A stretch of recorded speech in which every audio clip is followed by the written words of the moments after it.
도신 스님하고 홍인 스님은 강남은 강남인데 요 강남 요게 이제 회수니까 강남도 바로 밑에 강남이에요. 강북과 붙어 있는 가로 밑에 강남. 좀 약간 찌리한 강남. 그러니까 양쪽에 섞여 있다라고 보시면 돼요. 문화가 섞여 있다라고 보시면 돼요. 그래서 이 기주 쪽에서 기주 쌍봉산을 중심으로 하고 이분들은 금강경입니다. 그러니까 바뀌는 거예요. 안녕하세요. 전 세계에서 가장 흥미롭고 재미있고 그 다음에 이야기와 깊이가 있는 부다로드에 오신 것을 환영합니다. 오늘 말씀드릴 내용은 선종 중에서 어떻게 보면 이제 달마가 시작을 열었다라고 하면 남상에 있다. 그러니까 시작점에 있다. 남상이라는 말이 이렇게 뭐 어떤 강이든지 간에 처음에는 물이 이렇게 똑똑똑 떨어지는 찻종지 같은 데를 남상이라 하거든요. 그리고 이제 본격적으로 쫙 이렇게 시작되는 그러한 지점쯤에 있는 분이 이 홍인 스님, 오늘 할 홍인 스님, 그리고 이제 앞으로 그 홍인 스님 제자인 이제 해능 스님, 뭐 이렇게 나온다고 보시면 돼요. 그래서 어떻게 보면 오늘 이제 홍인 스님에게서 틀이 갖춰지는 굉장히 중요한 시간이라고 보시면 됩니다. 그래서 지난 시간에 그런 거를 말씀을 드렸었어요. 지금 보시면 원래 달마대사하고 해가 스님은 이쪽 낙양 쪽에 있었던 거고 낙양 쪽에 계셨던, 그러니까 숭산이라고 하는 쪽에, 낙양하고 얼마 안 멉니다, 숭산이. 그래서 하남성 쪽을 중심으로 계셨었던 거고, 그 다음에 사조 도신 스님하고 오조 홍인 스님이 기주 쌍봉산 쪽에, 그래서 봉우리가 두 개여서 서산 쪽에는, 서쪽 산에는 이제 도신 스님이 계시고 동쪽 산에는 이 홍인 스님이 계시고, 이렇게 해서 사실은 어떻게 보면 홍인 스님이 실질적인 확립자라고 보시면 돼요. 그리고 그 이제 문화에서 드디어 이제 여러 꽃들이 피어나기 시작하는 거고, 그 중에 이제 해능 스님이 결국은 다 어떻게 뭐라고 해야 되나, 이게 참 장자는 아닌데 지찬대 장자가 된 경우라고 보시면 돼요. 그러니까 우리가 생각할 때는 당연히 해능 스님이 홍인 스님의 법을 이은 거 아니야? 이렇게 생각할 수 있는데 실제로 당시에는 그렇지 않았습니다. 당시에는 그렇지 않았었고, 이제 신수 스님이 원래는 더 대단한 분이었었고, 그런데 좀 지나다 보니까 이제 해능 스님 쪽 계열들이 이제 막 번창하면서 해능 스님을 끌어올리기 시작하는 거예요. 그래서 해능 현창 운동이라고 하는 겁니다. 해능 현창 운동. 그리고 그런 게 가능할 수 있었던 것은 강남 문화가 압도하기 시작하면서 강북 문화로 이제 힘을, 어떻게 보면 강남 문화가 본격적으로 힘을 쓰는 거죠. 제가 전에 그런 말씀을 드렸었어요. 어떤 얘기를 했었냐면 육조 시대 때 강남이 이렇게 점점 번성하면서 이쪽은 농업도 잘 되고 그다음에 물도 많고, 물이 많으니까 물산이 풍부해요. 그리고 개인주의적입니다. 이쪽이니까는 경제력도 좋고, 강남은 경제력이 좋고, 그 다음에 개인주의적이에요. 참고로 말씀드리면 경제력이 좋으면 개인주의화 되는 경우들이 더 많아요. 지금 우리도 생각해 보시면 되죠. 우리가 군부 독재 시절이나, 그러니까는 뭐 박정희 대통령 때나 전두환 대통령 때나 이런 때 보면 그때는 훨씬 더 집단적이었어요. 우리 사회 구조나 그 다음에 사람들의 인식이. 그런데 지금 국민소득이 점점 높아지면서 점점 개인화가 되는 거죠. 그래서 젊은 사람도 개인화됐지만 사실 연세 드신 분들도 예전보다 훨씬 더 많이 개인화됐어요. 물론 젊은 분들에 비해서는 좀 그렇게 됐죠. 그래서 경제력이라고 하는 게 상당히 중요합니다. 그래서 이 강북 쪽은 요 강의 강북 쪽은 여기는 정치 중심적이고 그 다음에 군사적이에요. 그래서 이쪽이 힘으로는 밑에 쪽을 이기는데 이거는 특별한 시점에서 이기는 거고, 그러니까는 뭐냐면 이제 전투라고 하는, 전쟁이라고 하는 그런 상황 속에서 이기는 거고, 경제가 안정이 되면 경제가 힘을 쓰기 시작하는 거거든요. 그래서 강남 문화가 올라옵니다. 이렇게 강남 문화가. 그래서 결국은 나중에 이 강남 쪽 것들이, 강남의 어떤 흐름, 이런 것들이 위로다가 올라오게 되는 그런 걸 반영한다라고 보시면 돼요. 그리고 이것과 비슷한 게 나중에 제가 천태종 얘기도 잠깐 해드리겠지만, 천태종이 수나라 때 지배 이데올로기였는데 어느 순간에 골로 갔습니다. 골로 간 이유는 뭐냐면 강남 문화라서 그래요. 강남 문화에서, 그러니까 수나라 같은 경우는 이 강남 문화를 중심으로 해서, 물론 수도는 그때 강북의 장안 쪽에 났었지만 실제로 통일되기 전에 이 강남 문화를 기반으로 해서, 그래서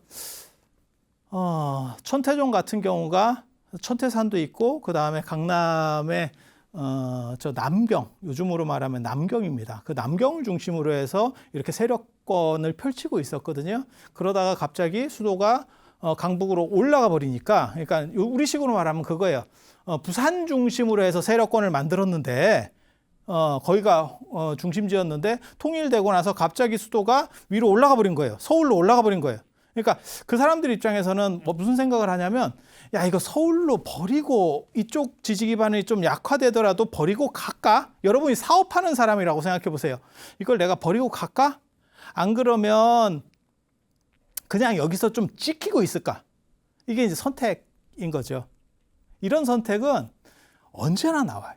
그러니까 수도가 중심지가 이쪽이었다가 남경 중심이었다가 갑자기 장안 중심으로 바뀐 거예요. 그런데 대부분의 사람들은 이쪽 중심이었으니까 그냥, 그러니까 뭐가 똑같은 거냐면 경주가 천년 수도였었는데 고려가 들어서면서 개성이 수도가 된 거야.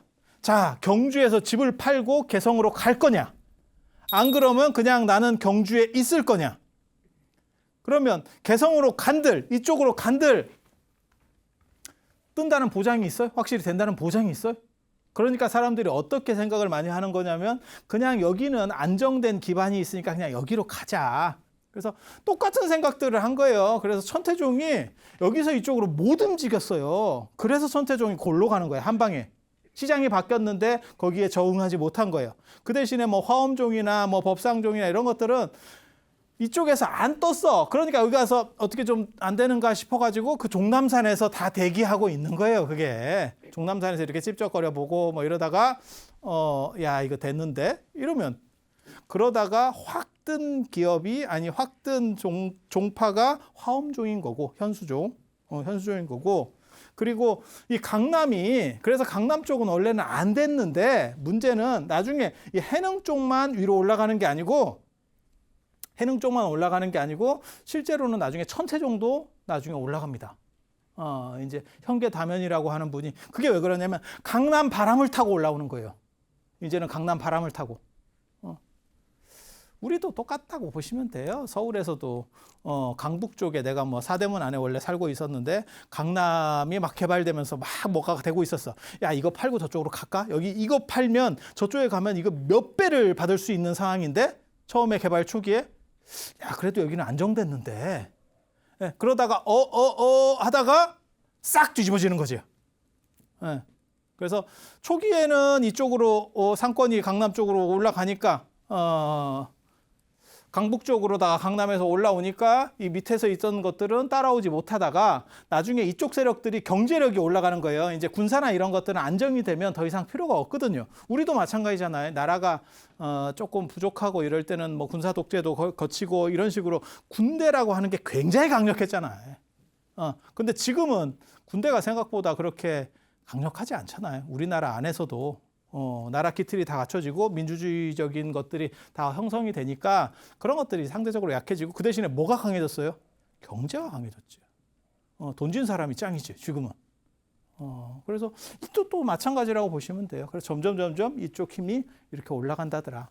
그런데 해능 스님 당대에 홍인 스님 밑에 나중에 이제 신수 스님, 해능 스님 이렇게 있는데, 해능 스님 당대에 이분을 이겼던 게 아니고 이 다음 때쯤에 이긴 거예요. 근데 역사적으로는 사실 계속해서 이쪽이, 이 해능 스님 쪽이 이겼었기 때문에 당연히 홍인 스님 다음에는 해능 스님으로 그렇게 쭉 흘러왔는가 봐, 우리가 이렇게 생각을 했는데, 타임캡슐이 나오면서 아, 그게 아니었구나. 원래는 신수 쪽 계열들이 원래 더 강했었는데 나중에 해능 쪽에게 완전히 다 이렇게 잠식됐구나, 흐름이 바뀌어 버렸구나 라는 걸 알 수 있는 그런 문헌이 나왔죠. 그게 도낭에서 나오는 도낭 장경동이라고 하는 거예요. 그게 1900년에 나옵니다. 1900년에. 도낭이라고 하는 데는 아마 다 들어보셨을 거예요. 거기에 실크로드가 이렇게 원래는 지나가는 아주 중요한 길목이었는데 나중에는 이제 해상 실크로드가 열리고 그 다음에 아마 외부 침입 같은 게 있었던 것 같아요. 그래서 이제 거기 스님들이 그러한 문서들, 그러니까 경전이라든가 이런 것들을 보관해서 잠깐 피했다가 온다라고 생각한 거예요. 그러니까 당신들이 그냥 완전히 도망간다라고 생각을 하면 들고 가는데 내가 잠깐 피했다가 올게 그렇게 해서 동굴 안에다가 그 문서를 싹 몰아넣고 미장을 해버렸지. 미장을 하고 밖에 이제 그림도 좀 그려가지고 표 안 나게. 그러니까 비밀 하나의 창고를 만들어 놓은 거예요. 그리고 나서 갔는데 다시 못 돌아왔지. 알 수 없는 상황이 된 거죠. 그러다가 이제 1900년대 정확하게 말하면 1900년에 도사 이제 왕원록이 그걸 먼저 거기에 그런 게 있다라는 거를 이 사람이 알아내. 알아내는 거는 간단한 방법을 알아내. 그 동네 사람인데 이렇게 가서 이렇게 보니까 이렇게 이제 미장한 지가 오래되니까 균열들이 가는 거예요. 좀씩.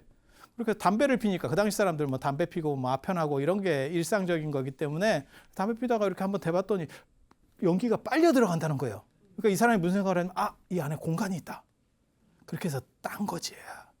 근데 이 사람이 좀 이제 무식하니까 뭐가 좋은 건지 이게 당나라 때 건지도 몰랐던 거예요. 제대로 몰랐던 거예요. 그래서 그런 거 가지고 이제 자기 친한 사람들 하나씩 주고 뭐 얼마 돈 받고 팔아먹고 세기의 보물이 될 만한 것들을 그렇게 쓰고 있었던 거예요. 근데 그게 무진장 많았다는 거죠. 그래서 그런 거를 이제 그 당시에 이제 스타인이나 펠리오나 이런 사람들 이제 유럽 사람들은 벌써 이제 깨어 있을 때니까 우리나라만 하더라도 여러분 아시겠지만 저희 어렸을 때만 해도 문화재에 대한 인식이 거의 없었습니다. 그래서 제가 그런 얘기 하는데 새마을 운동 때 책 같은 것도 많이 태우고 없애고 막 이랬었는데 저희 어렸을 땐 고서로 딱지치기도 하고 그 불쏘시개로도 많이 썼었어요. 그런 책 중에 진짜 귀한 책들이 그 당시에만 걷었어도 있었을 건데 라는 생각이 들 정도로 별로 의식이 없었죠. 그러니까 좀 약간 이제 얼핏한 거지. 지금하고는 생각이 완전히 다른 거죠. 그때는 깡냉이 바꿔 먹고 했었잖아요. 깡냉이도 그 노란 거 구멍 뚫린 거 이게 그런 걸 바꿨다고 생각을 하면 참 억장이 무너지는데 그거 말 잘하면 그냥 줘요 사람들이. 그냥 줄 정도의 그런 문화의식밖에 없었지. 근데 1900년이면 더 심하죠. 1900년 더 심하죠. 그래서 유럽 사람들이 그걸 다 이제 챙겨가게 되고 그런 걸 이제 나중에 학문적으로 검토하다 보니까 이 당시 문헌이 나와버리는 거죠. 그래서 이 양반들 기록들이 나오게 되니까 그게 능가사자기 이제 좀 이따가 얘기해드릴 능가사자기 그 다음에 뭐 역대법보기, 전법보기 이런 책들이거든요. 그런 게 나오면서 이게 나중에 뒤집어지기 시작하는 거구나 라는 걸 알게 되는 거예요. 그래서 해령 스님 밑에 신수 스님이라고 하는 아주 중요한 스님이 있습니다. 그래서 그 하택종이라고 하는 걸 또 만들어요. 그 신수 스님에 의해서 해능 현창 운동이 일어났고, 그러니까 당신 스승을 이제 높여 추앙하는 것들 그런 운동들이 막 일어났고, 그로 인해서 판세가 뒤집어지기 시작했다. 그리고 그게 정치적인 부분이 반드시 개입이 돼야 돼요.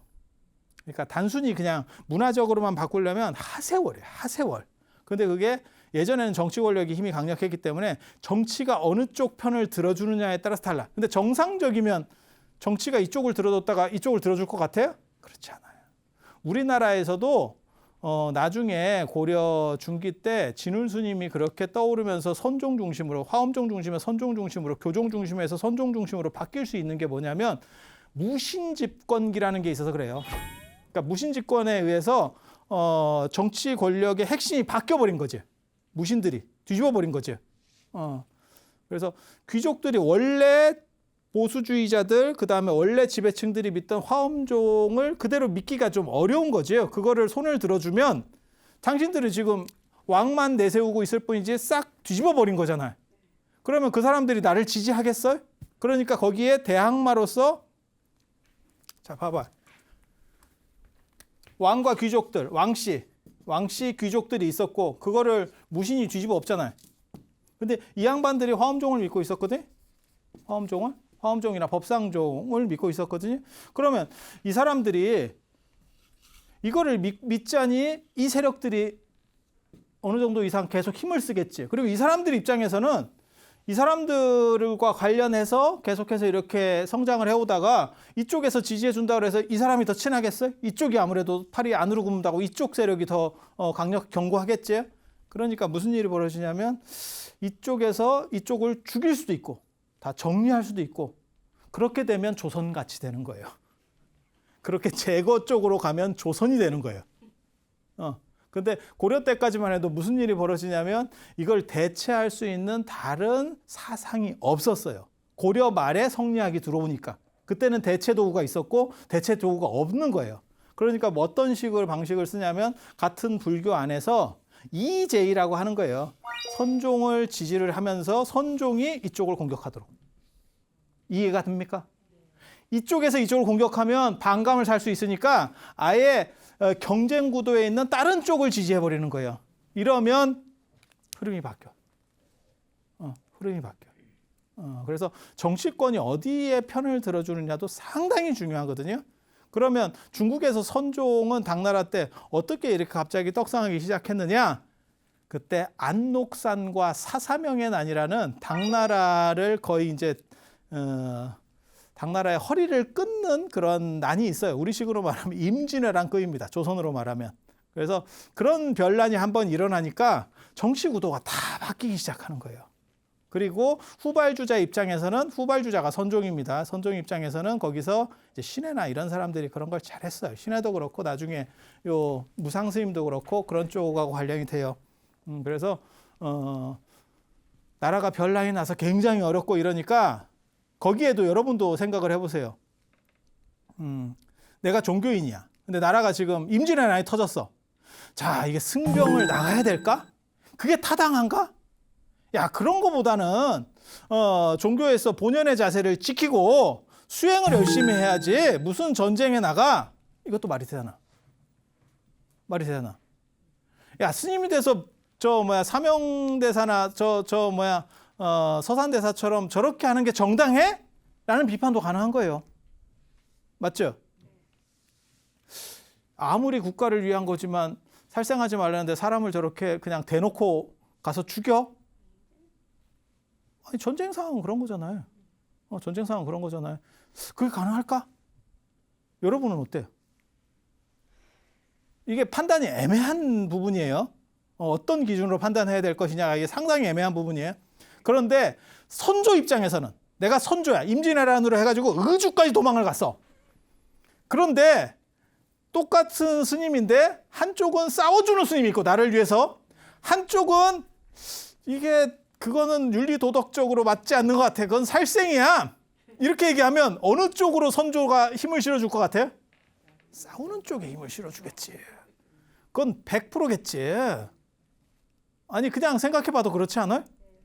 나를 위해서, 내가 지금 몰렸는데 나를 위해서 도와주는데 그럼 그쪽에 자기 입장에서의 권력들을 부여해 주겠지. 똑같은 상황이 벌어진 거예요. 똑같은 상황이 벌어진 거예요. 그래서 교종들이 이제 주저앉게 되고 선종이 이제 떠오르게 되는. 그래서 그런 식의 시대 흐름이 있었다는 거. 그래서 기본적으로 알아두시면 강남 쪽이 점점 경제력을 중심으로 해서 위로 치고 올라가기 시작했다는 거 한 가지하고, 그 다음에 안사의 난이라고 하는 아주 특별한 사건들이 벌어지면서 중앙이 이제 흔들리기 시작하는 거죠. 기존에 있었던 그런 판들이 다 무너지고 새로운 판들이 만들어지게 되는 거죠. 그리고 새로운 판이 만들어질 때는 선종이 유리합니다. 선종이 유리한 이유는 아까도 되게 재밌지 않아요? 무신 쪽 이런 쪽이 일어나니까 우리나라 고려에서도 선종을 지지하더라. 근데 안사의 난 뭐 이런 게 일어나니까 또 선종 쪽으로 쏠리더라. 왜 그럴까요? 이유는 간단해요. 이유는 간단해. 선종은 체계적으로 책을 놓고 막 공부하는 스타일이 아니고 내가 명상하는 스타일이거든요. 내가 내 마음만 찾으면 된다. 명상은 그렇게 어떠한 구체적인 체계성이 필요가 없어. 그러니까 무슨 얘기를 하고 싶은 거냐면 예를 들어서 뭐 석사, 박사, 그 다음에 뭐 박사 뭐 위에 뭐가 있다고 치더라도 뭐 이런 식으로 쭉 단계를 밟아가야 돼. 그럼 시간이 하세월이죠. 이게 위급한 상황이거나 별난 상황에서는 이게 작동할 수 없습니다. 이 시스템이 작동할 수 없습니다. 그런데 예술적인 거, 뭐 이런 것들은 한 방에 해도 돼요. 천재적인 사람들이 있으면 그거는 뭐 굳이 이런 걸 다 단계별로 안 밟더라도 한 방에 그 표현들이 가능해요. 그래서 선이라고 하는 것들은 저런 이런 격변기 속에서 오히려 힘을 더 쓸 수 있는 거예요. 그러니까 안정된 기조 속에서는 교종이 힘을 쓰고, 안정된 기조 속에서는 교종이 힘을 쓰고, 그 다음에 특수한 상황, 이렇게 막 회오리 치는 상황 속에서는 선종이 오히려 힘을 씁니다. 그래서 그런 차이들이 있다더라 라는 정도 이해하시면 되겠습니다.